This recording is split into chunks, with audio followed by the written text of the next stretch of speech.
सिक्युरिटीनी मला विचारलं की का रे बाबा तू का जात नाही, सगळे गेले तू का जात नाही घरी वगैरे. तर मी त्यांना म्हटलं की मी फर्स्ट टाइम पुण्यामध्ये आलोय आणि मला आता रात्री कुठे जायचं मला माहित नाही. आणि तर ते म्हणाले मग आता कसं करणार. मी म्हटलं की मला इथे कुठे कॉलेजच्या आसपास कुठे असं झोपता येईल का, मी त्याचं विचार करतोय. तिथे मी इंटरव्ह्यूला गेलो, त्यांनी मला जॉबवरती घेतलं. तर मला त्यांनी ॲक्च्युली साईट इरेक्शन आणि कमिशनिंग की साईटवरती जायचं हे काम दिलं. कारण त्यांना माहिती आहे एक शेतकरी कुटुंबातला मुलगा आहे की हा कष्ट करू शकतो, हा साईटवरती जास्त दिवस राहू शकतो.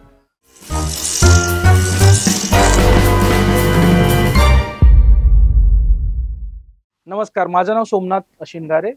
माझं मूळ गाव सांगोला तालुक्यामध्ये मांजरी म्हणून आहे. सांगोला तालुका हा सोलापूर जिल्ह्यामध्ये येतो. माझं 1ली ते 10वी जे शिक्षण आहे ते सांगोला तालुक्यामध्ये मांजरी जे माझं मूळ गाव आहे तिथेच झालं. 10वी पर्यंत शिकत असताना असं पुढे काही क्लॅरिटी वगैरे नव्हती. कारण घरामध्ये तसं पार्श्वभूमी पाहायला गेलं तर माझे दोन्ही आई आणि वडील दोघंही म्हणजे अशिक्षित आहेत. तर पुढे 10वी-12वी नंतर 10वी नंतर करायचं काय याच्याबद्दल काही क्लॅरिटी नव्हती. पण मला इंग्लिश आवडायचं म्हणून मी 10वी नंतर सायन्सला ऍडमिशन घेतलेलं. पुढे फ्युचरचं असं काही क्लॅरिटी नव्हती, कारण गाईड करायला असं कोणी नसायचं. तर 11वी-12वी जे आहे ते मी पंढरपूरला केलं. 11वी-12वी केल्यानंतर पुढे काय करायचं याची काही क्लॅरिटी नव्हती. मी सायन्सनी केल्यानंतर तर ऍक्च्युली आमच्याकडे ग्रामीण भागामध्ये काय होतं की शक्यतो मिलिटरी आणि ह्या ज्या गोष्टी आहेत त्याचं जास्त क्रेज असतं. तुम्ही जर पश्चिम महाराष्ट्रामध्ये जर बघाल, सोलापूर, सांगली, सातारा, कोल्हापूर ह्या भागातून खूप सारे जे मुलं आहेत 10वी-12वी नंतर मिलिटरी किंवा याच्यामध्ये फोकस करतात. तर माझं पण तसंच काहीसं होतं. 12वी नंतर मी 12वीची एक्झाम झाल्यानंतर मग कोल्हापूरला बहादूरवाडी म्हणून एक मिलिटरीचं ट्रेनिंग सेंटर आहे. तिथे जाण्याचा माझ्या घरच्यांनी निर्णय घेतला. ते म्हणाले की तू एक काम कर, तिथे ट्रेनिंग सेंटर आहे तिथे जा आणि त्याच्याबद्दल एन्क्वायरी वगैरे करून ये. तर मी 12वीचं माझं झाल्यानंतर मी कोल्हापूरला ट्रेनिंग सेंटरची जी एन्क्वायरी आहे ते करण्यासाठी गेलो होतो. तिथून मी परत येत होतो. तर ऍक्च्युली माझा जो टर्निंग पॉईंट आहे तिथून आहे. मी कोल्हापूरवरून परत येत असताना माझा एक 12वीतला मित्र संतोष पाटील म्हणून मला तो सांगोल्यामध्ये भेटला. आणि त्यांनी मला सांगितलं की अरे मी असं एक न्यूजपेपर मधलं आर्टिकल त्यांनी वाचलं होतं की पुण्यामध्ये असं एक कॉलेज आहे आणि तिथं इंजिनिअरिंगला ऍडमिशन देतात आणि ऑटोनॉमस कॉलेज आहे आणि तिथं मार्कांची वगैरे काय फारशी अट नाही. कारण पुढे काय असं करिअरचं काय क्लिअर नव्हतं की बाबा इंजिनिअरिंग करायचं किंवा डॉक्टर व्हायचं. त्यामुळे असं मार्क्स आणि याच्यामध्ये काय खूप काही म्हणजे तसं काय गोल नसल्यामुळे अभ्यास आपला करायचा, पास व्हायचा. म्हणजे मला 10वीला फक्त 47% मार्क्स होते. इंग्लिश आवडतं म्हणून मी 12वीला गेलो, सायन्सला घेतला आणि सायन्समध्ये पण मला 48% मार्क्स पडले. काय खूप काही मी म्हणजे मी हुशार होतो, पण खूप काही अभ्यास करत नव्हतो. कारण असं व्हिजन काही क्लिअर नव्हतं. कोणी असं गाईड केलेलं नव्हतं की तुला पुढे जाऊन हे करायचं आहे, याच्यासाठी तुला हे लागतं किंवा हा क्रायटेरिया लागतो. तर त्यामुळे मग मग मी परत येत असताना जेव्हा माझा मित्र भेटला तेव्हा त्यांनी मला सांगितलं की तुला हे कात्रण देतो आणि याच्यामध्ये इंजिनिअरिंग कॉलेज असं असं पुण्यामध्ये हायटेक इंजिनिअरिंग म्हणून कॉलेज आहे आणि तिथे ते लोक ऍडमिशन देतात. तर मग मी तिथून सांगोल्यातून उतरून मी जेव्हा माझ्या घरी गेलो तर घरच्यांना अपेक्षा होती की ठीक आहे आता ह्यांनी मिलिटरीच्या ऍडमिशनची काहीतरी एन्क्वायरी घेऊन आला असेल आणि तो त्याच्याबद्दल बोलेल. तर तसं काही प्रकार घडला नाही. मी घरी साधारण असं संध्याकाळी 5:30-6 वाजता पोहोचलो आणि मी घरी गेलो आणि घरच्यांना म्हटले की मला इंजिनिअरिंग करायला जायचंय पुण्याला. आणि ऍक्च्युली मी खूप लेट झालो होतो. ऍक्च्युली कॉलेजचे ऍडमिशन झालेले होते, कॉलेज सुरू झालेलं होतं. तर मी घरी गेल्यानंतर मग मी जेव्हा घरच्यांना बोललो की आम्हाला इंजिनिअरिंग करायचंय तर त्यांच्यासाठी हा ऍक्च्युली एक धक्का होता की ते म्हणाले इंजिनिअरिंग वगैरे म्हणजे खूप पैसे लागतील आणि ते आमच्या बजेटच्या बाहेरचं आहे. तर ते मला कन्व्हिन्स करत होते की जे शक्य आहे ते कर. तू एक काम कर, आता मिलिटरीमध्ये जर तू भरती झाला तर ऍटलीस्ट काहीतरी पगार भेटेल आणि आम्हाला हातभार लागेल. पण मी थोडं मला माझ्या मित्रांनी सांगितल्यानंतर मला ते पटलं की मी इंजिनिअरिंग करू शकतो. तर मग मी जेव्हा घरच्यांशी डिस्कस करत होते की मला इंजिनिअरिंगच करायचं त्यावेळेस माझ्या घराच्या समोर एक प्राथमिक शाळा आहे. तर त्या शाळेमध्ये एक शिक्षक होते जे की रोज इव्हिनिंगला 5:30ला मराठी शाळा सुटली की ते माझ्या घरी यायचे. माझ्या वडिलांना पान खायची सवय आहे. तर ते त्यांच्याबरोबर पान खात बसायचे, मग गप्पा मारायचे आणि जायचे त्यांच्या घरी. तर हा जो प्रकार चालला होता हा त्यांच्या समोरच चालला होता की मला इंजिनिअरिंग करायचंय, घरचे सांगत होते. मग ते त्या गुरुजींना म्हणाले, त्यांचं नाव खुळे गुरुजी म्हणून सरनेम होतं. ते म्हणाले, खुळे गुरुजी बघा ना, हा आमचा ऐकत नाही, हा म्हणतोय की मला इंजिनिअरिंग करायचं आणि तुम्हाला तर माहित आहे की बाबा आमची परिस्थिती काय आहे. आम्ही म्हणजे माझे वडील दुसऱ्याकडे म्हणजे रोजगार म्हणतात ना रोजगारावरती जायचे, म्हणजे मे बी त्या काळामध्ये ही गोष्ट आहे 2002 सालची. तर त्या काळी मला वाटतं 50-60 रुपये वगैरे दिवसाला त्यांना हजेरी असायची. तर ते म्हणे हे सगळं करून मी कसं करू, आणि माझं फॅमिली मध्ये जर म्हणाल तर मला माझ्यापेक्षा 2 मोठ्या बहिणी आहेत, माझा तिसरा नंबर आणि माझा एक छोटा भाऊ. तर घरचे म्हणत होते की बाबा ह्या 2 मुली आहेत, त्याचा छोटा मुलगा, भाऊ आहे, तर एवढं सगळं मोठं कुटुंब चालवताना 50-60 रुपये वरती काम करून आम्ही कसं करू शकतो, तर हे शक्य नाही. तर त्यावेळेस ते गुरुजी जे होते ते म्हणाले की ठीक आहे, तो त्याची इच्छा आहे ना तर त्याला जाऊ द्या, काय अडचण काय आहे? तर ऍक्च्युली फर्स्ट टाइम जेव्हा मला पुण्याला यायचं होतं, त्याच्या अगोदर मी लाईफमध्ये कधी पुण्याला किंवा असं कुठेही गेलो नव्हतं. घरची परिस्थिती नसल्यामुळे कुठल्याही प्रकारच्या सहली किंवा असं एंटरटेनमेंटच्या गोष्टीमध्ये कधीच इन्व्हॉल्व नव्हतो आम्ही. तर जेव्हा जेव्हा मला पुण्याला यायचं होतं, तेव्हा मग ते म्हणाले की ठीक आहे, तुला काय अडचण आहे? तर ते घरचे म्हणाले, आता याला पुण्याला जाण्यासाठी बस तिकीटसाठी जे पैसे लागतील ते पण नाहीत आमच्याकडे द्यायला. तर ते गुरुजी म्हणाले की ठीक आहे, हे 1,500 रुपये घ्या, 1,000-1,500 रुपये, फारसा काही खर्च येत नाही, त्याला जाऊ द्या, त्याची एन्क्वायरी वगैरे करू द्या. तर मी मग दुसऱ्या दिवशी सकाळी मी सांगोल्यामधून बस पकडली. ती बस स्वारगेटला येत होती. तर माझ्या लाईफमध्ये मी फर्स्ट टाइम म्हणजे पुण्याला किंवा मुंबई अशा ठिकाणी येत होतो. कारण मी सांगोला आणि पंढरपूर सोडून कुठेच गेलो नव्हतो. तर मी दुसऱ्या दिवशी सकाळची बस पकडली. मी पुण्यामध्ये स्वारगेटला उतरलो आणि त्याच्या अगोदर मी कधी लाईफमध्ये असं रिक्षामध्ये वगैरे पण बसलेलो नव्हतो. फारसं म्हणजे ग्रामीण भागामध्ये काय असतं, जीप्स असतात, त्यांनी लोक प्रवास करतात किंवा बस. तर मी स्वारगेटला जेव्हा उतरलो, मला वाटतं मी 6ची वगैरे बस पकडलेली होती आणि ती बस पकडून मी स्वारगेटला साधारण मला वाटतं 11-11:30ला वगैरे पोहोचलो असेल. आणि आमचं जे कॉलेज होतं ते औंधमध्ये होतं. तर स्वारगेटवरून औंधपर्यंत जेव्हा मला जायचं होतं, अ, तर मी ॲक्चुअली विचारत मी चालत गेलो. म्हणजे आता जर मला इमॅजिन म्हणजे केलं तर खूप असं वाटतं की यार मी ते कसं करू शकलो. तर मी तिथून मग चालत गेलो. मला वाटतं साधारण मला 2 तास वगैरे लागले असतील औंधमध्ये पोहोचायला. मग मला पोहोचता जवळ-जवळ 1:30-2 वाजले होते. मग मी कॉलेजमध्ये गेलो, तिथे एन्क्वायरी केली की मला असं इंजिनिअरिंगला ॲडमिशन वगैरे घ्यायचं आहे. तर ते म्हणाले, "आता ऑलरेडी खूप लेट झाले. तुम्हाला जर ॲडमिशन घ्यायचं असेल तर लगेच तुम्हाला हा फॉर्म वगैरे घ्यायला लागेल." तर मला वाटतं ₹700-800 काहीतरी प्रॉस्पेक्टस होतं, ते फॉर्म घेतला मी आणि तो फिल केला.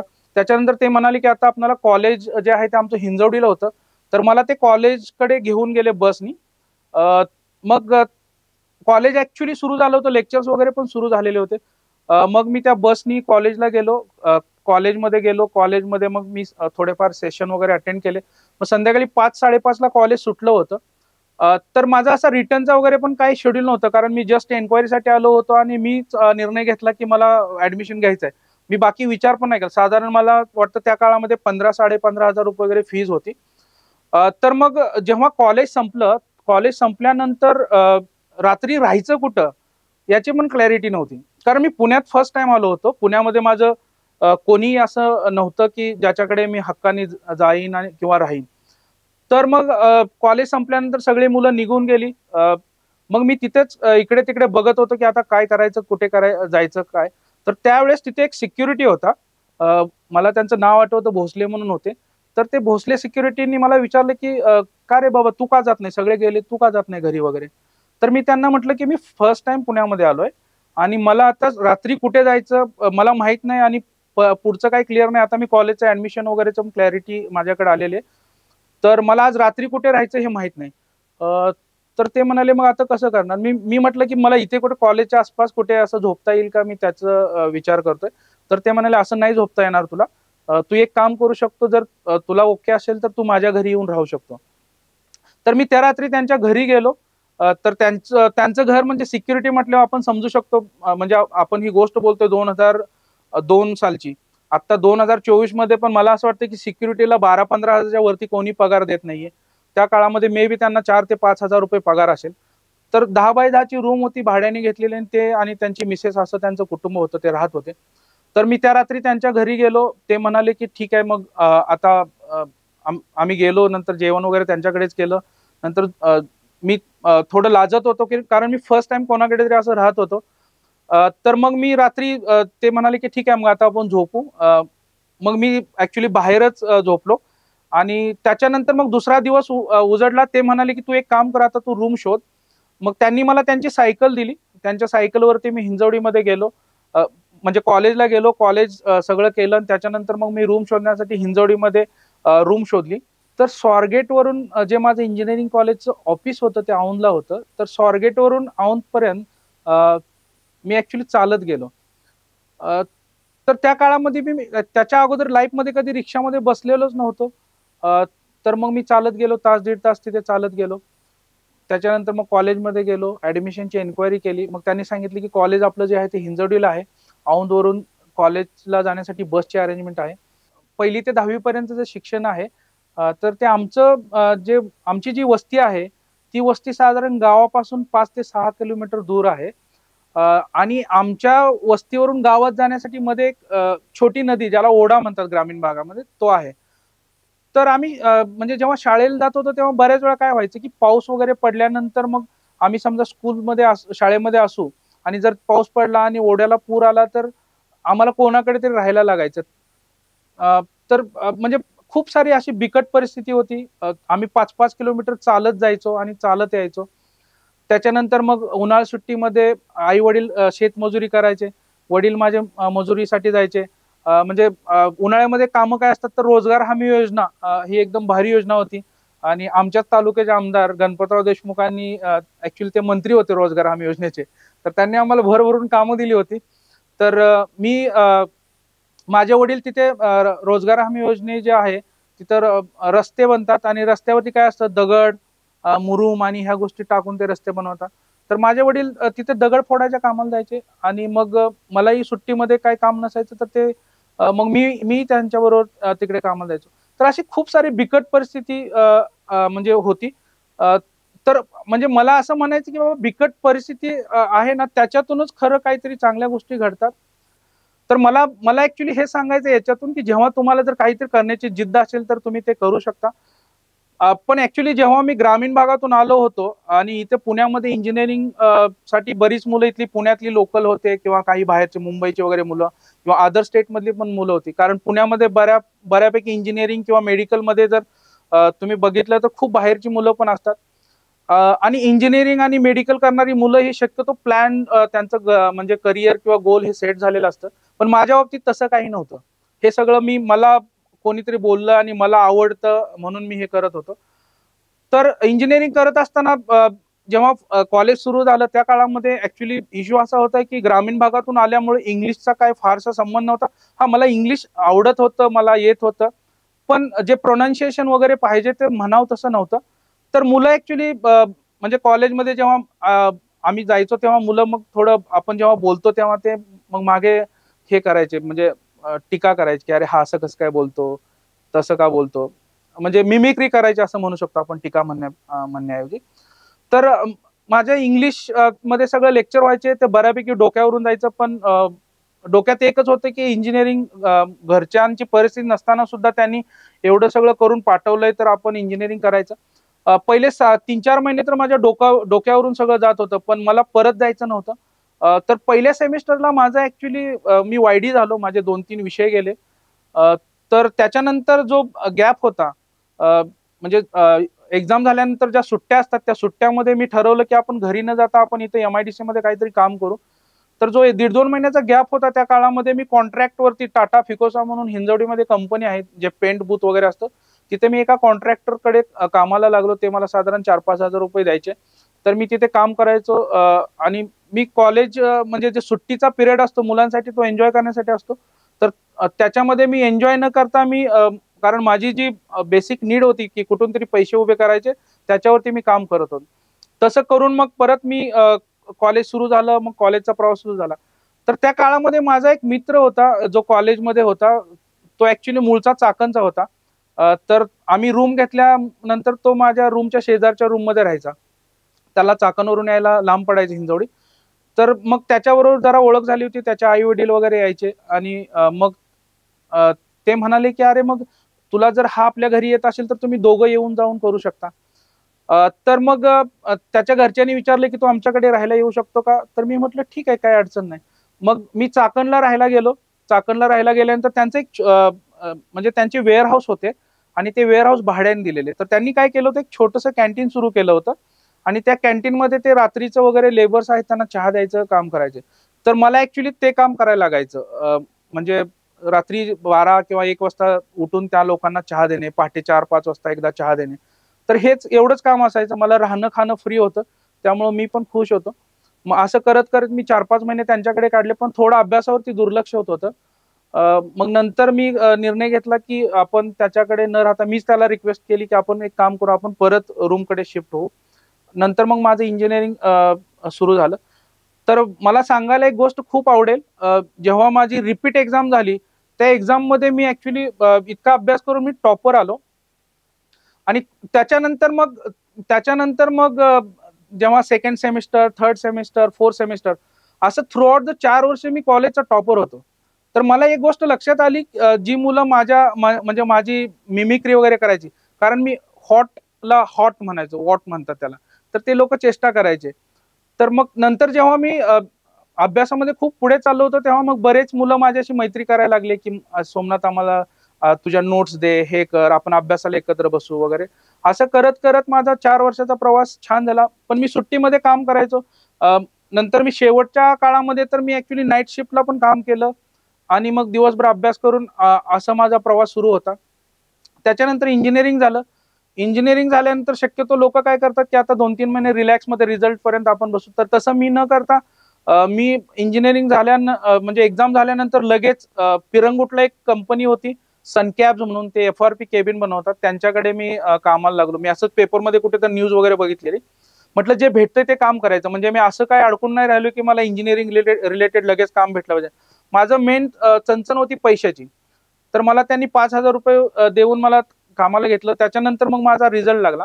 मग रिझल्ट लागल्यानंतर मग माझ्या ओळखीचे एक रिलेटिव्ह आहेत. ते म्हणाले, की इंजिनिअरिंगमध्ये असं प्रोसेस इंडस्ट्रीमध्ये वगैरे जर काम केलं तर त्याला चांगला स्कोप आहे. तर पिरंगुटलाच एक कंपनी होती, clean air systems private limited म्हणून. तर ती कंपनी ऍक्च्युली एअर पोल्युशन किंवा वॉटर पोल्युशन जे होतं त्याच्यामध्ये काम करायचे, त्याचे प्रोजेक्ट्स करायचे. तर ते एअर पोल्युशन आणि वॉटर पोल्युशन वगैरे ह्या ज्या गोष्टी आहेत त्या बेसिकली जास्त होतात त्या स्टील प्लांट्समध्ये, सिमेंट प्लांट्समध्ये, कारण मोठे-मोठे फर्नेसेस आणि हे सगळे असतात. तर मग मला तिथे मी इंटरव्ह्यूला गेलो. त्यांनी मला जॉबवरती घेतलं. आणि ऍक्च्युली काय होतं, कंपन्या पण चेक करतात, की याचं फॅमिली बॅकग्राऊंड काय आहे, हा कोणत्या टाईपचं काम करू शकतो. तर मला त्यांनी ऍक्च्युली साईट इरेक्शन आणि कमिशनिंग, की साईटवरती जायचं हे काम दिलं. कारण त्यांना माहिती आहे एक शेतकरी कुटुंबातला मुलगा आहे, की हा कष्ट करू शकतो, हा साईटवरती जास्त दिवस राहू शकतो. तर त्या कंपनीमध्ये माझा पहिला जॉब जो होता तो होता साईट इरेक्शन अँड कमिशनिंग. तर माझा पहिला जॉब मी जेव्हा सुरू केला तेव्हा मला त्यांनी पहिल्या 1-2 दिवसांमध्येच साईटवरती पाठवलं. तर गुजरातमध्ये कच्छ म्हणून एक गाव आहे, बऱ्यापैकी सर्वांना माहिती आहे, तिथे कांडला पोर्ट वगैरे आहे. तर गुजरातमध्ये खूप गरमी असते. तर त्या ठिकाणी एक फेरो प्लांट, जे आपलं स्टील बनतं त्याचं स्टील मेल्टिंगचा फर्नेस असतो. त्या फर्नेसचा एक प्लांट होता आणि त्या फेरो प्लांटचं जे गॅसेस निघतात त्याचं गॅस क्लिनिंग प्लांट होता. तर माझा पहिला जॉब जो होता तिथं मी जवळ-जवळ 11 महिने मी साईटवरती काम केलं. इव्हन दिवाळीच्या सुट्टीमध्ये पण मला परत नाही येता आलं आणि मला पण ते शक्य होतं, कारण मला पैसे इम्पोर्टंट होते. अ, कारण माझी ती गरज होती. तर मला पगार होता फक्त ₹10,000 आणि साईटवरचा जॉब होता म्हणून कंपनी लॉजिंग आणि बोर्डिंग ज्या गोष्टी असतात ते प्रोव्हाईड करायचे. तर मला त्या काळामध्ये लॉजिंगसाठी त्यांनी हॉटेल बुक करून दिलेलं. तिथं मी राहायचो आणि बोर्डिंगसाठी ते लोकं मला ₹300 रोज द्यायचे. तर मी ॲक्चुअली काय करायचो, की त्या ₹300 मधून कसं सेव्हिंग करता येईल याच्यावरती माझा जास्त फोकस असायचा. तर मी साधारण तिथे गुजरातमध्ये गुजराती थाळी साधारण त्या काळामध्ये ₹50 मध्ये चांगल्या प्रकारची थाळी भेटायची. तर मी सकाळी ₹50 आणि संध्याकाळी ₹50 एवढाच माझा खर्च करायचो. उरलेले ₹200 मी ॲज इट इज सेव्हिंग करायचो. तर मी असं 5,000 पगार आहे तसा सेव्ह करायचो. हे ₹200-200 नी जे काही ₹6,000 व्हायचे. तर असे मी सगळे ₹10,000 ते ₹11,000 मी माझ्या घरच्यांना पाठवायचो.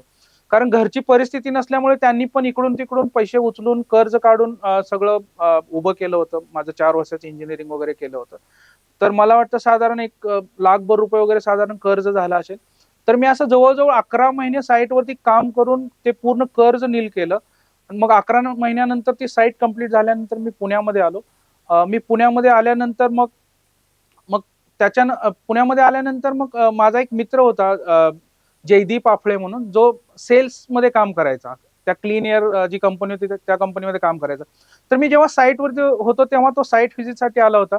तेव्हा त्यांनी बघितलं की यार हा मुलगा खूप मेहनत करतोय, याच्यामध्ये खूप काहीतरी करण्याची इच्छा आहे. तर मग याला जर सेल्समध्ये घेतलं तर हा त्या स्पिरिटमध्ये जर यांनी काम केलं, एवढी मेहनत केली तर अजून चांगल्या ऑर्डर आणू शकतो. तर जयदीप ऍक्च्युली क्लीन एअर सोडून दुसऱ्या एका कंपनीमध्ये जॉईन झाला होता, रिको इंडस्ट्रीज लिमिटेड म्हणून, जी सुदर्शन केमिकल जी लिस्टेड कंपनी आहे त्या कंपनीची प्रोजेक्ट इंजिनिअरिंग कंपनी आहे. तर त्या कंपनीमध्ये तो गेला होता आणि मग मी परत आलेलो, त्याला कळलं. त्याच्यानंतर त्यांनी मला सांगितलं की अरे सोमनाथ, तुला सेल्समध्ये काम करायला आवडेल का? म्हटलं हो आवडेल ना. तो म्हणे सेल्समध्ये काय असतं, पगार पण चांगला देतात आणि तू खरोखर चांगलं काम करून जर ऑर्डर वगैरे आणला तर तुझं इन्क्रीमेंट वगैरे चांगलं होतं. तर बघ तुला जमलं तर मग तू इंटरव्ह्यूला येतो का? तर मी म्हटलं ठीक आहे चालेल, मला काही अडचण नाही, मी इंटरव्ह्यूला येतो. मग त्यांनी मला कॉल करून बोलून घेतलं. मग मी माझा इंटरव्ह्यू दिला. त्या कंपनीमध्ये इंटरव्ह्यू दिल्यानंतर त्यांनी माझं फक्त बेसिक गोष्टी बघितला की हा गो गेटर आहे का, काय प्रश्न विचारल्यानंतर त्याच्यानंतर त्यांनी माझं सिलेक्शन केलं, मला सेल्समध्ये अपॉइंट केलं. तर ऍक्च्युली मी सेल्समध्ये जॉईन झालो आणि माझ्या वरती जो इंजिनियर होता तो सोडून जस्ट मी जॉईन झालो आणि तो निघून गेला. आणि आमच्या म्हणजे सेल्समध्ये कसं होतं, 4 रिजन होते, वेस्ट, ईस्ट, साऊथ, नॉर्थ. तर मला नॉर्थ रिजनसाठी घेतलं होतं. तर नॉर्थ रिजनमध्ये जे सेल्स मॅनेजर होते, त्यांचं प्रमोशन झालं सेल्स हेड म्हणून. आणि जो वरती सिनियर इंजिनियर होता तो सोडून गेला होता. तर मध्ये गॅप होता. कंपनीमध्ये सेल्स मॅनेजर पोझिशनसाठी पण व्हॅकन्सी होती. तर मला आमचे जे सेल्स हेड होते त्यांनी विचारलं की तू जर प्रॉपरली काम केलं तर मी तुझ्यावरती सेल्स मॅनेजर ठेवत नाहीये, फक्त तुला एकच आहे की तुला खूप काम करावं लागेल. मी त्यांना म्हटलं सर मी कंपनीसाठी 24 तास देऊ शकतो, मला असं काही नाही की मी ट्रॅव्हलिंग नाही करू शकत वगैरे, असं काही नाहीये. आणि त्यांनी ऍक्च्युली एक 2-3 महिन्यामध्ये पाहिलं होतं की मी 20 ते 22 दिवस ट्रॅव्हल करायचो. कारण मला असं पुण्यामध्ये काहीच नव्हतं की बाबा म्हणजे मला पुण्यात काहीतरी कमिटमेंट आहे, कोणासाठी थांबायचं आहे, माझं काय घर आहे दार आहे, असं काही नव्हतं. माझ्या डोक्यामध्ये एक होतं की आपण खूप काम करायचं आणि खूप पैसे कमवायचे. तर मी असं काम करत असताना मग मला त्यांनी संधी दिली. ते म्हणाले की ठीक आहे तू चांगलं काम करतोय, तर मी तुला तुझ्यावरती कोणी घेत नाही. तुझा रोल सेल्स इंजिनियरचा म्हणजे ऑन पेपर तू सेल्स इंजिनियर असेल, पण तुझं काम जे असेल ते सेल्स मॅनेजर लेवलचं काम असेल. तुला ब्रांच ऑफिस आहे त्यांनाही सपोर्ट करायचं आहे, हेड ऑफिसमध्ये सगळ्या ऍक्टिव्हिटी करायचे. कारण इंजिनिअरिंग कंपनी म्हटली की सेल्स ऑर्डर आली, ऑर्डर आणणं आलं, ते टेक्निकली पूर्ण क्लॅरिफाय करणं आलं, प्रोजेक्ट डिपार्टमेंटला ती हँडओव्हर करणं आलं, तिचं प्रॉपर प्रेझेंटेशन देणं आलं. कारण कंपनीमध्ये काय असतात, डिपार्टमेंट असतात. एखादी जर तुम्ही ऑर्डर आणली, ती ऑर्डर ऍज इट इज जर तुम्ही तुमच्या प्रोजेक्ट डिपार्टमेंटला जर कम्युनिकेट नाही केली तर त्याच्यामध्ये मिसअंडरस्टँडिंग होऊन मे बी चुकीचा प्रॉडक्ट डिलिव्हर होऊ शकतो. तर ही खूप मोठी जबाबदारी असते. तर ती जबाबदारी मी चांगल्या पद्धतीने पेलवली. जवळजवळ मी त्या कंपनीमध्ये 3-3.5 वर्ष काम केलं. मी त्या कंपनीमध्ये 10,000वरती जॉईन झालो होतो. क्लीन एअरमध्ये 5,000, 5,000चं इकडे 10,000 झालं. तर त्या कंपनीमध्ये मी 3-3.5 वर्षामध्ये जवळजवळ 18,000 ते 19,000पर्यंत पोहोचलो होतो.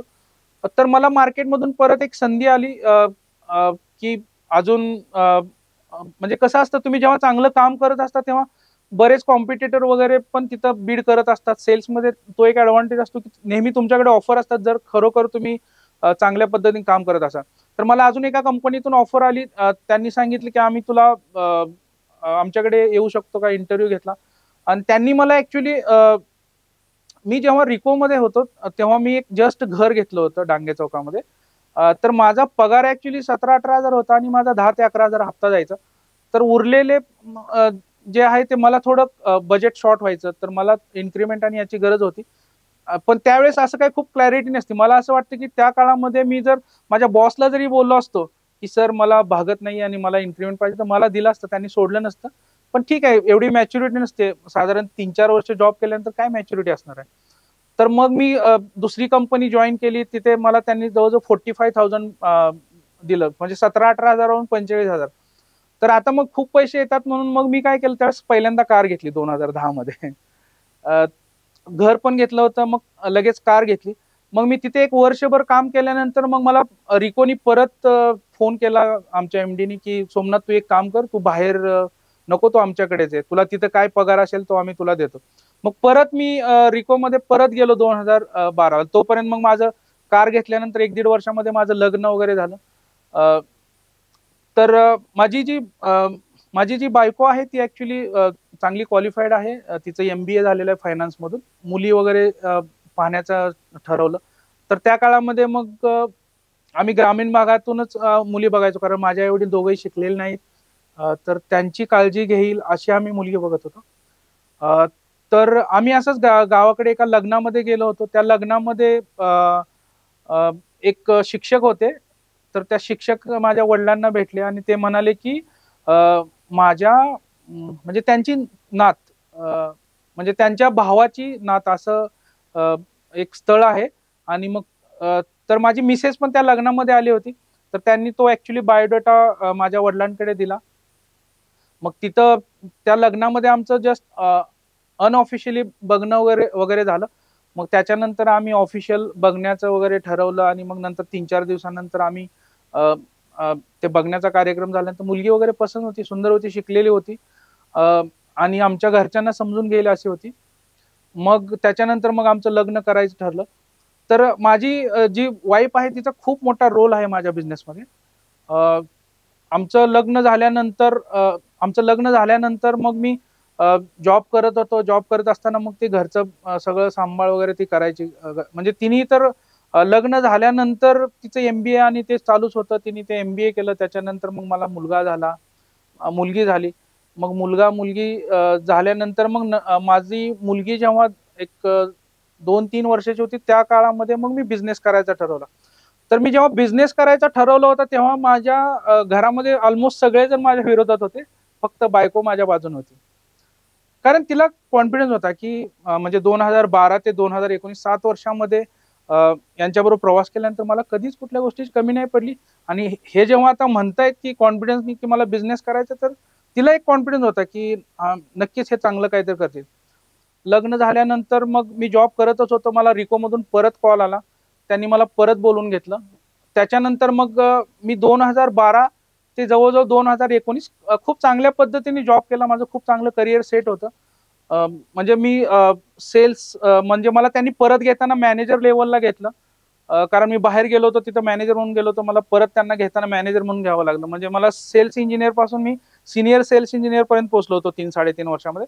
पण परत फक्त 1 वर्षाचा हा जो सर्ज आहे किंवा मी जे मार्केटमध्ये गेलो, त्याच्यामुळे काय झालं की मला मार्केटमध्ये माझी व्हॅल्यू काय आहे ते कळलं. आणि त्यामुळे मग कंपनीला पण कळलं की बाबा याची खरंच मार्केटची ही व्हॅल्यू आहे. तर मला कंपनीने मग परत सेल्स मॅनेजर म्हणून घेतलं. मग नंतर मी परत 2012 ला कंपनीमध्ये आलो. नंतर 2012 ते 2019 चांगलं स्मूथ चाललं होतं सगळं. म्हणजे मला आठवतं की मी 2019 ला जेव्हा जॉब सोडत होतो त्या काळामध्ये माझं पॅकेज जवळजवळ 18 ते 19 लाख होतं, प्लस ट्रॅव्हलिंग आणि अदर अलाउन्सेस वगैरे असं खूप जवळजवळ मी 25 लाख रुपीज वगैरे कमवायचो. पण नेहमी माझ्या डोक्यामध्ये सुरुवातीपासून एक जिद्द होती की अरे आपण हे शेतकऱ्यांचा जो प्रॉब्लेम आहे त्याच्यावरती काहीतरी काम केलं पाहिजे. आणि मी 2012 मध्ये जॉईन झाल्यानंतर मला 2014 त्यांनी सांगितले की आता आपण एक्सपोर्ट आणि हे ते सुरू करतोय. आणि त्यांनी पाहिलं होतं की यार हा गो गेटर आहे, याला म्हणजे जिथं मार्केट नाही तिथंही जाऊन हा काम करू शकतो. तर त्यांनी मला सांगितले की आपल्याला आफ्रिकेमध्ये मार्केट डेव्हलप करायचं आहे, त्याच्यानंतर साऊथ ईस्ट एशियामध्ये मार्केट डेव्हलप करायचं आहे. तर अशा पद्धतीने वेगवेगळ्या कंट्रीमध्ये मार्केट डेव्हलप करायचं आहे. तर ते म्हणाले की ठीक आहे. म्हणजे त्यांना एक विश्वास होता की यार हा ग्रामीण भागातून आलेला आहे आणि कंपनीचे जरी पैसे असतील तर त्याची म्हणजे याला पैशाची व्हॅल्यू आहे आणि हा खरोखर गेला तर कामच करून येईल. तर तशा पद्धतीने मला वेगवेगळे रिजन डेव्हलप करायला दिले. मी वेगवेगळ्या देशामध्ये जाऊन तिथलं मार्केट स्टडी करून तिथल्या एन्क्वायरी हँडल करून मी बिझनेस आणत होतो. तर असं मी जवळजवळ 4-5 वर्ष एक्सपोर्टमध्ये काम केलं. मी 25 ते 30 देश फिरलो.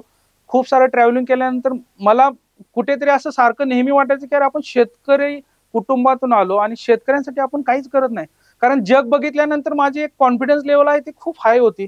आणि म्हणजे माझा जो ग्राफ होता 2006 ते 2019 जवळजवळ 13 वर्ष मी व्हर्टिकल ग्राफच बघत होतो, मी ग्रोथच बघत होतो. तर मला असं कधी म्हणजे त्या काळामध्ये पैशाचं वगैरे असं कधी जाणवलं नाही, कारण माझं नेहमी जसं अपेक्षेप्रमाणे ग्रोथ होत गेली. मी मेहनत करत होतो त्यामुळे मला कधी अडचण आली नाही. तर मला शेतकरी रिलेटेड काहीतरी काम करायचं म्हणून मी सुरुवातीला काय केलं, कंपनीमध्ये सांगितलं की मला आता जॉब नाही करायचा, मला बिझनेस करायचा. त्यांनी मला कन्व्हिन्स करण्याचा प्रयत्न केला की तुझं पॅकेजचा काही इश्यू असेल तर सांग, आम्ही ते करू हे करू. पण मी म्हटलं मला आता जॉब नाही करायचा, मला बिझनेस करायचा. तर कसला बिझनेस करणार काय? मी त्यांना एकच सांगितले, सर मी कॉम्पिटिशन नाही करणार, म्हणजे मी गद्दारी तर नक्कीच नाही करणार. मी खूप वेगळ्या काहीतरी फील्डमध्ये काम करेन. तर मग मी ऍक्च्युली शेती रिलेटेड काय करायचं याच्यावरती स्टडी करत होतो. तर मग माझा एक मित्र आहे निकम म्हणून, ते ऍक्च्युली फूड प्रोसेसिंग आणि याच्यामध्ये काम करतात. तर मी त्यांच्याशी डिस्कस केलं की मी जॉब शोधतोय. त्यांनाही बरं वाटलं की अरे चला एक इंजिनियर माणूस ज्यांनी 12-13 वर्ष सेल्समध्ये काम केलेलं आहे, तसा माणूस जर काय करू इच्छित असेल तर चांगली गोष्ट आहे. तर ते म्हणाले की ठीक आहे, तुम्ही एक काम करा, तुम्ही तुमची कंपनी फॉर्म करा, तुम्ही स्वतः ऑर्डर घ्या आणि मी तुम्हाला मॅन्युफॅक्चरिंग करून देतो. कारण मला इनिशियली आउटसोर्स करणं हाच एक पर्याय होता. तर मी कंपनी फॉर्म केली इंजिनिअरिंगचं. मग मी ठरवलं की आपण मार्केटमध्ये शेतकरी रिलेटेड काय काम करायचं, तर आपण फूड प्रोसेसिंगचे प्लांट करू शकतो. जे ते करायचे डिहायड्रेशन प्लांट, त्याच्यानंतर कोल्ड स्टोरेजेस वगैरे करायचे, त्याच्यानंतर ते गुळाचे कारखाने वगैरे करायचे. तर जेव्हा आम्ही गुळाचा प्लांट याचा केस स्टडी करत होतो, तेव्हा मग आम्ही असं डिस्कस करत होतो की आपण गुळाचा प्लांट साधारण 50 टन क्रशिंग टीसीडी वगैरे जो प्लांट आहे तो किती कपॅसिटी पर्यंत काय कसं करू शकतो. तर आम्हाला मार्केटमधून खूप एन्क्वायरी यायच्या, खूप सारी लोक यायचे, शेतकरी यायचे, त्यांच्याकडे पैशाचा पण इश्यू नव्हता. कारण गव्हर्नमेंट जे आहे ते गुळाच्या प्लांटला खूप चांगली सबसिडी देते, साधारण 50% सबसिडी असते. तर शेतकऱ्यांचा मेन प्रॉब्लेम काय होता की त्यांना प्लांट चालवणे किंवा प्लांट हे करणं हा त्यांचा प्रॉब्लेम नव्हता. त्यांचा मेन प्रॉब्लेम होता की ते जे गुळ बनवणार आहेत तो त्यांना विकता येत नव्हता. तर बरेच शेतकरी म्हणायचे की सर आम्ही प्लांट टाकतो, पण आमचा गुळ विकत घेणार का तुम्ही? तर मी म्हटलं अरे मी प्लांट विकू की गुळ विकू? मला कळतच नव्हतं की नक्की.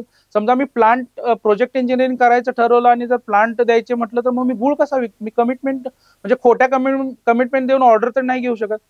मग जेव्हा असं 3-4 महिने चालत होतं तेव्हा माझ्या लक्षात आलं की यांचा मेन प्रॉब्लेम आहे की यांना जे प्रॉडक्ट आहे शेतकऱ्यांनी बनवलेलं त्याचं मार्केट करता येत नाही. तर मग माझ्या लक्षात आलं की गुळ हा प्रॉब्लेम आहे. तर आम्ही गुळावरती मग म्हटलं की ठीक आहे आपण गुळाच्या मार्केटचा स्टडी करू. आम्ही गुळाच्या मार्केटचा स्टडी करायला सुरू केला.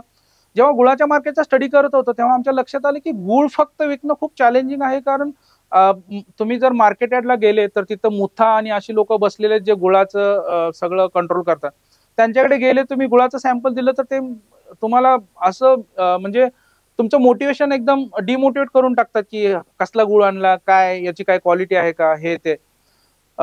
तर तो एक्सपिरियन्स पाहिल्यानंतर माझ्या लक्षात आलं की गुळ विकणं खूप चॅलेंज आहे, याच्यामध्ये काहीतरी व्हॅल्यू एडिशन केलं पाहिजे. तर याचा स्टडी करत असताना लक्षात आलं की आपल्याला गुळाला जर मार्केट आणायचं असेल तर आपल्याला साखरेला कॉम्पिट केलं पाहिजे. तर साखरेचं मेजर कन्झम्पशन कशामध्ये आहे? साखरेचं मेजर कन्झम्पशन हे तसं बघायला गेलं तर आता आपण ग्रामीण भागातली माणसं आहोत, तर आपण चहा आजकाल शहरामध्ये पण खूप चहा पिला जातो. तर साखरेचं जे कन्झम्पशन आहे ते चहामध्ये जास्त आहे. तर मग मी ठरवलं की आपण एक काम करू, गुळाचा जो आहे ना, गुळाचे आपण चहाचे प्रीमिक्सेस बनवू आणि ते मार्केटला विकू. तर माझा मेन पहिला फोकस हाच होता की आपण मग आम्ही त्याच्यावरती काम करायला सुरू केलं. गुळाच्या चहाचे प्रीमिक्सेस वगैरे सगळे प्रॉपर सेट झाल्यानंतर मग आम्ही अ, अ, जे ब्रँड असतात त्यांना अप्रोच करायला सुरू केलं. आता मी कोणत्या ब्रँडचं नाव नाही घेऊ शकणार, कारण ते बरोबर नाही वाटणार. तर मी त्या लोकांना अप्रोच करायला सुरू केलं की हा गुळाचा चहा आहे, आम्ही ह्याचं प्रीमिक्सेस बनवतो आणि तुम्ही हा जो प्रॉडक्ट आहे तुमच्या ब्रँडमध्ये लॉन्च करा, आम्ही तुम्हाला बॅकअप देऊ. पण ऍक्च्युली होतं काय, ब्रँड म्हटलं की त्यांना त्यांचं सिक्रेसी आणि त्यांच्या गोष्टीवरती जास्त विश्वास असतो आणि असायला पण पाहिजे. तर मला त्या काळामध्ये कोणी दाद नाही दिली. मग नंतर माझ्या लक्षात आलं की असं कोणी माल नाही घेणार. मग मी ठरवलं की आपला स्वतःचा ब्रँड करू. मग मी ऍक्च्युली हेल्दी टी गुळाचा चहा या नावाने इनिशियली 2019 ला ब्रँड जो आहे तो लॉन्च केला. तो ब्रँड लॉन्च केला. त्याच्यानंतर मला ऍक्च्युली काय होतं की लार्ज स्केलवरती काम करायचं होतं, त्यामुळे मी एखादं चहाचं छोटं दुकान टाकून बसणं शक्यच नव्हतं. अदरवाईज मग मी मार्केटमध्ये असा बज क्रिएट करू शकलो नसतो. मी कुठेतरी एखाद्या कोपऱ्यामध्ये एखादं दुकान टाकून ते करत बसलो असतो तर लोकांना जे स्केलअप किंवा फ्रँचायझी आहे त्याच्यावरती जाता आलं नसतं. तर माझं मेन चॅलेंज होतं की मला दुकान टाकून बसायचं नव्हतं. मला डे 1 पासून फ्रँचायझी द्यायच्या होत्या. पण तुम्हाला जर दाखवायला दुकान नसेल तर तुमच्याकडून फ्रँचायझी घेणार कोण? पण मी सेल्समध्ये काम केल्यामुळे मी काय केलं की एक 3D डिझाईन तयार केलं की चहाचं आउटलेट कसं दिसेल, त्याचा बोर्ड कसा असेल, आतलं इंटेरियर कसं असेल, ते प्रॉपरली एक डिझायनिंग करून घेतलं. त्याच्यानंतर माझा एक मित्र आहे दीपक वानखेडे म्हणून, तो त्याच्याकडे एलईडी व्हॅन आहे. तर तो पॉलिटिकल वगैरे लोकांना कॅम्पेन करण्यासाठी देतो. तर मी त्याला फोन केला, दीपक मला असं असं हे करायचं. इनफॅक्ट माझा पहिला जो ब्रँडचा लोगो होता तो त्यांनीच डिझाईन केला होता. तर तो म्हणाला ठीक आहे, मी तुला एलईडी व्हॅन देतो. तू मला काही म्हणजे भाडं वगैरे काही नको देऊ, कारण तुझा अजून बिझनेसची सुरुवातच नाही झाली. फक्त तू एक काम कर की डिझेल आणि ड्रायव्हर हे फक्त बघ. तर मग मी गुळाच्या चहाची रेसिपी तयार झाल्यानंतर ती LED व्हॅन घेतली. पुणे महानगर पुणे पोलीस आणि पिंपरी चिंचवड पोलीस या दोन्ही आयुक्तांच्या परमिशन घेतल्या. कारण आकाश चिन्ह परवाना आणि ह्या गोष्टी लागतात टेक्निकल याच्यामध्ये. त्यांच्या परमिशन घेतल्या. मी गाडी फिरवायला सुरू केली. प्रॉपर एक ऍड बनवली, आरोग्यदायी गुळाचा चहा पाहायलाच हवा, त्याचे फायदे वगैरे अशी प्रॉपर ऍड बनवली. त्याच्यानंतर मग आम्ही सकाळी 6 ते रात्री 11 पर्यंत व्हॅन फिरवत होतो आणि लिटरली आम्ही चहा बनवून लोकांना फ्रीमध्ये सॅम्पलिंग करत होतो. तर असा हा कार्यक्रम जवळजवळ 1 महिना चालला. त्याच्यानंतर मग त्याच्यामध्ये आम्ही लोकांना आव्हान करत होतो की आम्ही फ्रँचाईज देण्यासाठी तयार आहोत. मग त्याच्यानंतर खूप सारे लीड जनरेट व्हायला लागले लोक, कारण त्या काळामध्ये ऍक्च्युली चहाचं तसं साखरेच्या अमृततुल्य चहाच्या फ्रँचायझीचं वारं सुरू झालेलं होतं. कारण 2017-18 साली ते वारं सुरू झालं होतं आणि आम्ही 2019 मध्ये गुळाच्या चहावरती येत होतो. तर मग त्याच्यानंतर मग एक एक जण फ्रँचायझी घेण्यासाठी तयार झाले. त्यांनी पहिलं आउटलेट घेतलं. ते पण आमच्या थोडे परिचयातले होते, अविनाश वामन म्हणून. तर ते म्हणाले ठीक आहे सर, मी तुमची पहिली फ्रँचायझी घेतो, पण मी फीज वगैरे काय देणार नाही, कारण तुमचं काय ऍज सच ब्रँड वगैरे. आजकाल लोकांना काय वाटतं, ब्रँड म्हणजे एक बोर्ड बनवला, डिझाईन बनवलं तर ब्रँड होतं. तर असं नसतं. ऍक्च्युली ब्रँड होण्यासाठी लोकांना वाटलं पाहिजे की हा ब्रँड आहे, किंवा तुमचा प्रेझेन्स पाहिजे, मल्टिपल स्टोअर्स पाहिजे, तरच ब्रँड म्हणता येतं. पण आजकाल ठीक आहे, लोकांना वाटतं की सहज एखादा चकाचक बोर्ड बनवला आणि दुकान बनवलं की ब्रँड होतं, असं नाही. तर मग त्यांनी पहिलं आउटलेट घेतलं. तर 20 जुलै 2019 मला दिवस चांगला आठवतो. त्या दिवशी आम्ही पहिल्या स्टोअरचं ओपनिंग केलं. पहिल्या स्टोअरचं ओपनिंग झाल्यानंतर आम्हाला इतका चांगला रिस्पॉन्स आला. 2000 म्हणजे जुलै 2019 ते मार्च 2020, साधारण मला वाटतं 16 ते 18 मार्चच्या दरम्यान लॉकडाऊन वगैरे लागलं. तर ह्या फक्त 6 ते 7 महिन्याच्या पिरियडमध्ये जवळजवळ आम्ही 25 आउटलेट ओपन केले. म्हणजे आमचे आउटलेट पुणे, पिंपरी चिंचवड, मुंबई अशा ठिकाणी सुरू झाले होते. तर मार्केटमध्ये त्या काळामध्ये लोक 3 लाख रुपये फीस घ्यायचे. मग आम्ही पण ठरवलं की ठीक आहे, आपण पण 3 लाख रुपये फीस घेऊ. तर आम्ही असं करून जवळजवळ 25 आउटलेट ओपन केले.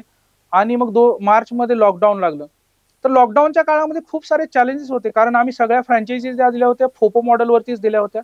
तर लोकांनी आपल्यावरती विश्वास ठेवून फ्रँचायझी घेतल्या होत्या. तर बऱ्याच लोकांच्या अडचणी होत्या की जे शॉप ओनर आहेत ते भाडं माफ नाही करत वगैरे, अशा गोष्टी होत्या.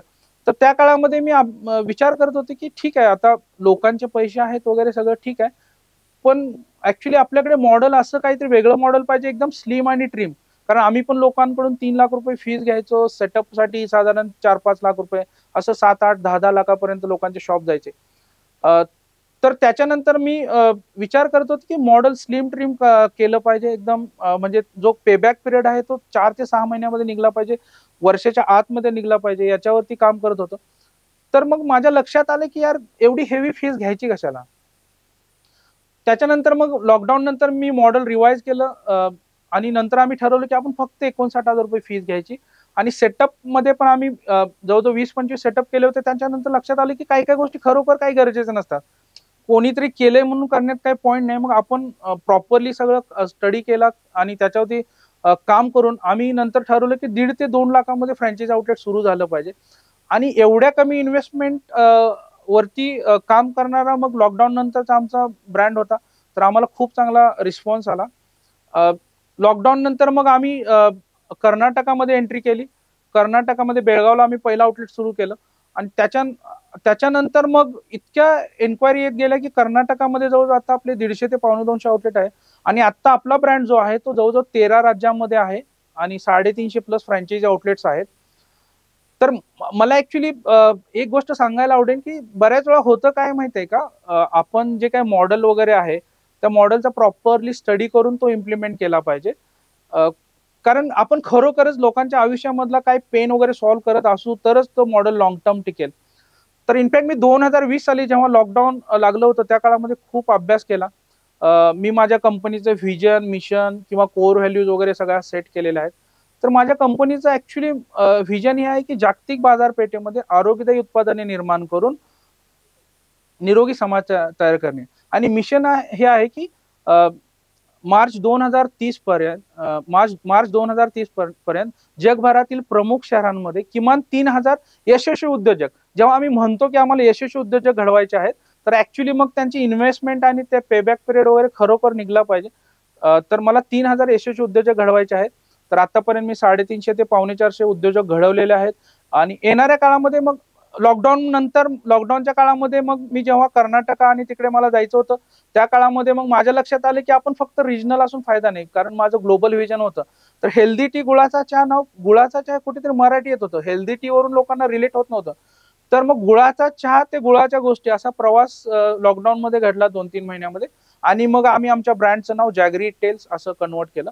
आणि खरं मी सांगतो की माझ्या ब्रँडचं नाव, या नावाचा मला साऊथ मध्ये खूप फायदा झाला. तिथल्या लोकांना इझिली रिलेट होतं, जॅगरी टेल्स म्हणजे गुळाच्या रिलेटेड काय आहे, काहीतरी आहे. तर अशा पद्धतीने गुळाचा चहा ते गुळाच्या गोष्टी हा प्रवास झाला. तर आता येणाऱ्या काळामध्ये आमची जी वाटचाल आहे ती नक्कीच आम्ही जगभर हा प्रवास करू. आणि मग आम्ही जेव्हा बिझनेस करायचं ठरवलं, त्याच्यानंतर मग तिन्ही पण माझ्या बिझनेसमध्ये खूप मोठा रोल निभावला. आमचं जे फॅक्टरी आणि जे बॅकएंड ऑपरेशन आहे ते सगळं बघते मी, फक्त कोअरली सेल्स वरती काम करत होतो. आणि आता माझा बिझनेस मी फुल्ली ऑटोमेशन मध्ये आणलेला आहे. सध्या तर ऍक्च्युली मी रुटीन बिझनेस काहीच काम करत नाही. म्हणजे मी मागच्या 1-1.5 वर्षापासून तुम्ही बघाल तर माझा फोन 24 तास सायलेंट असतो. माझ्याकडे प्रत्येक गोष्टीसाठी लोक आहेत. माझ्याकडे जवळजवळ 25 लोकांची टीम आहे. माझ्याकडे डिपार्टमेंट सेट आहेत, sales, operation, dispatch, manufacturing, customer care. तर मला रुटीन काहीच बघावं लागत नाही. तर बिझनेस करताना ऍक्च्युली ह्या गोष्टी पण करणं खूप गरजेचं आहे. जर तुम्हाला खूप मोठा बिझनेस करायचा असेल तर आपण खरोखर प्रत्येक गोष्ट नाही केली पाहिजे. आपण फक्त म्हणजे फक्त आपल्याकडे तो बर्ड व्ह्यू पाहिजे, त्या गोष्टीवरती लक्ष पाहिजे. रुटीन ऍक्टिव्हिटी मध्ये जर आपण अडकलो तर आपण खूप मोठ्या लेवलचा बिझनेस नाही करू शकत. तर माझ्या घरामध्ये आम्ही म्हणजे माझ्या 2 बहिणी आणि आम्ही दोघे भाऊ, असं 4 भावंड आणि आई वडील असं परिवार होता. तर परिवारामध्ये परिस्थिती हालाकीची होती. 4-4 जण शिकणारे, त्यामुळे पैशाची खूप चणचण भासायची. आणि जेव्हा मला इंजिनिअरिंगला वगैरे जायचं होतं, तेव्हा तर मला माझ्या आईनी खूप मदत केली. कारण माझ्या वडिलांचा एक स्वभाव होता की ते स्वतःकडे कधीच पैसे ठेवत नव्हते. ते म्हणजे गावाकडे असे जे मातीचे मडके असतात, ते असे एकावर एक ठेवून त्याच्यामध्ये म्हणजे धान्य वगैरे भरायची पद्धत, त्याला उतरंड वगैरे असं म्हणतात. तर त्याच्यामध्ये माझी आई काय करायची, अशा नोटा वगैरे लपवून ठेवायची. आणि मग ते लपवलेले पैसे आहेत तेच म्हणजे जेव्हा अशी एखादी परीक्षा असेल किंवा शाळेमध्ये काय पैसे द्यायचे आहेत, तर त्या काळामध्ये ऍक्च्युली तेच पैसे कामाला यायचे. आजकाल आपण त्याला कॉन्टिजेन्सी फंड म्हणतो. तर मी असं म्हणेन की शेतकरी कुटुंबामध्ये ह्या गोष्टी खूप प्रॉपरली केलेल्या असतात. तर माझ्या आईचा खूप मोठा म्हणजे हातभार लागला माझ्या शिक्षणामध्ये. तर मी तिचे खरंच ऋण कधी विसरू शकत नाही.